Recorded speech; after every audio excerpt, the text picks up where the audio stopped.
Bora então para mais um contexto bíblico, falar agora sobre o livro de Jonas.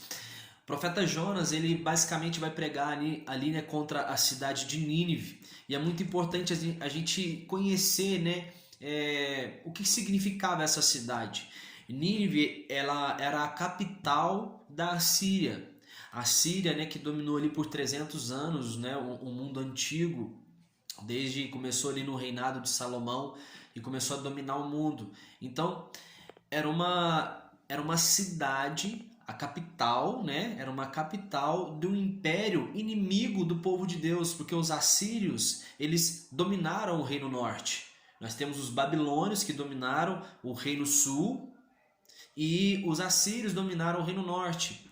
Então agora Deus está mandando Jonas ir pregar para uma nação, dizendo, levando uma mensagem de arrependimento para eles.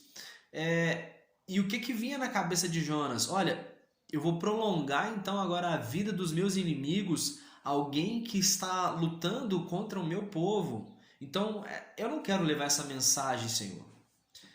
É por isso que Jonas, é bom a gente entender isso para entender, né, melhor o que se passava na cabeça de Jonas. Então, como a gente conhece a história, Deus ele manda então Jonas ir pregar em Nínive, mas Jonas ele decide não ir. Então Jonas ele vai até ali para Jope, uma cidade chamada Jope, e havia ali naquele momento uma embarcação saindo ali para Tarsis. Então Jonas embarca vai, né, nesse navio, e no meio do caminho começou-se uma tempestade muito forte, né? Ao ponto de todos os marinheiros eles ficarem apavorados, né? Cada um começou ali a clamar ao seu Deus, e aí eles vão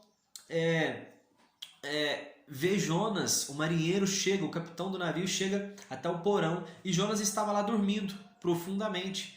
E aí ele vai dizer assim: olha, levanta, rapaz, e vai clamar a seu próprio Deus também. Então Jonas ele vai, né? Ele vai, encontra ele.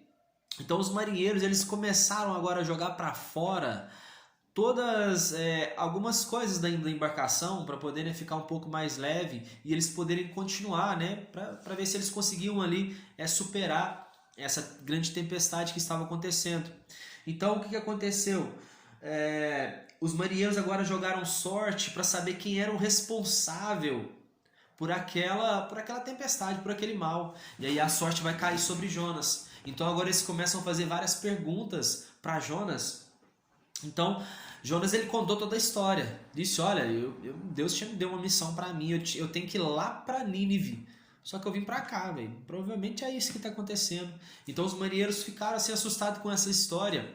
E aí eles foram, né? Os marinheiros até tentaram remar, eles fizeram muito esforço para poder remar ao contrário, né? Para poder voltar para a margem.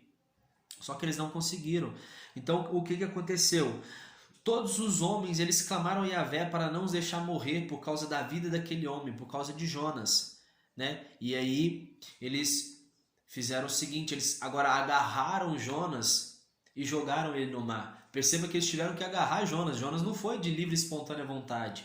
Jonas ele disse que o motivo daquela tempestade toda era por causa dele. Só que assim, ele era um cara que estava fugindo daquele chamado dele.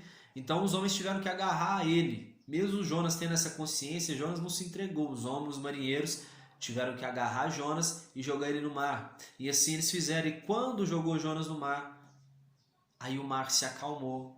Ficou tudo tranquilo. Então Deus agora ele vai mandar um grande peixe. Não é uma baleia, um grande peixe para poder engolir Jonas. Então Jonas ele fica no ventre desse grande peixe 3 dias e 3 noites. E aí nesse momento que Jonas ele começa a orar, ele começa a reconhecer a grandeza de Deus, começa a dizer assim, e eu acho interessante, porque na oração de Jonas, ele começa a declarar assim: Deus, o Senhor me tirou, né, da sepultura, sabe? Ele compara, né, o estado que ele estava agora dentro do grande peixe, como se Deus como se ele estivesse numa sepultura e Deus estivesse tirando ele dali. Então Jonas ele começa a declarar isso antes do grande peixe vomitar ele na praia. Jonas ele já começa a declarar, então isso é algo muito importante que ele faz.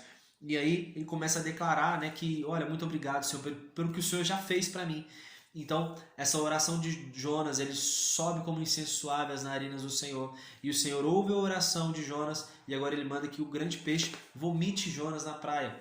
Então Jonas ele vai agora, ele adentra ali a cidade de Nínive e ele começa a pregar sobre arrependimento. Ele vai dizer assim, olha, daqui 40 dias essa cidade vai ser destruída se vocês não se arrependerem. Acontece que o povo, né, do mais pobre ao mais rico, eles se arrependeram. Até mesmo o rei, ele se arrepende, ele se veste de pano de saco, eles convocam um jejum geral. E agora o povo está arrependido, eles realmente se prostram no chão, começam a orar, começam a jejuar. E o rei ele vai decretar para que ninguém comece nenhum alimento, nem mesmo os animais comessem alimento. Então realmente eles absorveram aquela palavra ali. Então, durante um dia inteiro que Jonas pregou, o povo já se arrependeu. Nínive, né, se você caminhava nela durante 3 dias, você andava a cidade todinha. Mas num dia só que Jonas ele pregou, o povo já se arrependeu.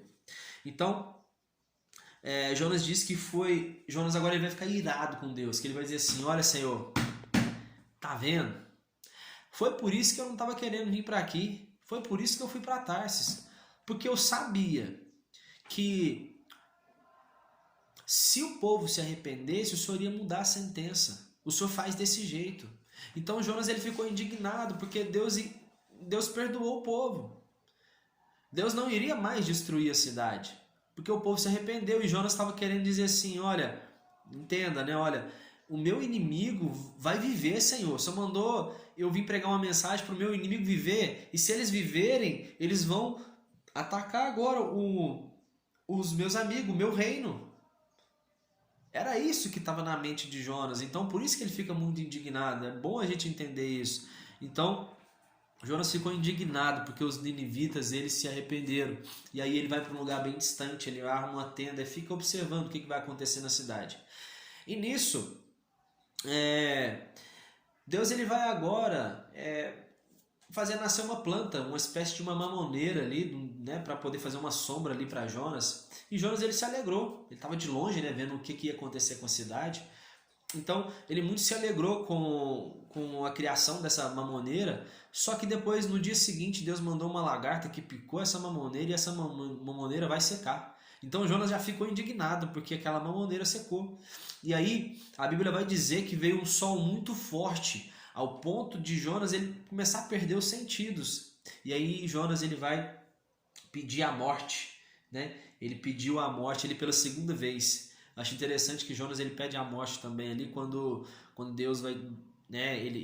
Jonas percebe que Deus vai perdoar o povo, então ele pede a morte. Olha Deus, eu sei que o Senhor faz sempre isso, a gente prega uma mensagem, depois o povo se arrepende, sabe? Eu prefiro morrer. Pela primeira vez ele pede a morte, agora depois que aquela mamoneira também morre, ele pede a morte pela segunda vez. E aí aconteceu que Deus vai perguntar assim, qual que é o motivo da sua ira, Jonas? Por que você está assim? E aí Jonas vai dizer assim, cara, Deus, eu prefiro morrer. Eu prefiro morrer do que ficar desse jeito. Então Jonas estava muito revoltado. E aí Deus mostra que Jonas estava com pesar por causa daquela planta que ele não cuidou, não fez nada por ela, mas ele não tinha pena de mais de 120 mil ninivitas que não sabiam discernir entre a mão esquerda e a mão direita. Não haveria eu de ter pena dessa grande cidade? Pergunta o Senhor. E assim a gente termina o livro de Jonas, né? Esse livro com bastante lições. E é importante sempre a gente entender isso, né? A gente às vezes olha para Jonas e vê assim, mas como assim, como o cara não tinha pena desse povo, né? Mas entenda que era um povo inimigo do Senhor, um povo que eles levaram cativo o povo do Reino Norte, né? Então por isso que Jonas, ele na verdade ele queria, né, que o seu inimigo ele realmente sofresse uma sentença do Senhor e não que prolongasse as suas vidas. Mas é isso aí, que Deus possa ter falado muito com você, com esse livro, que você se interesse, leia mais a ele. E é isso aí, tamo junto, fiquem com Deus, abraço e até mais.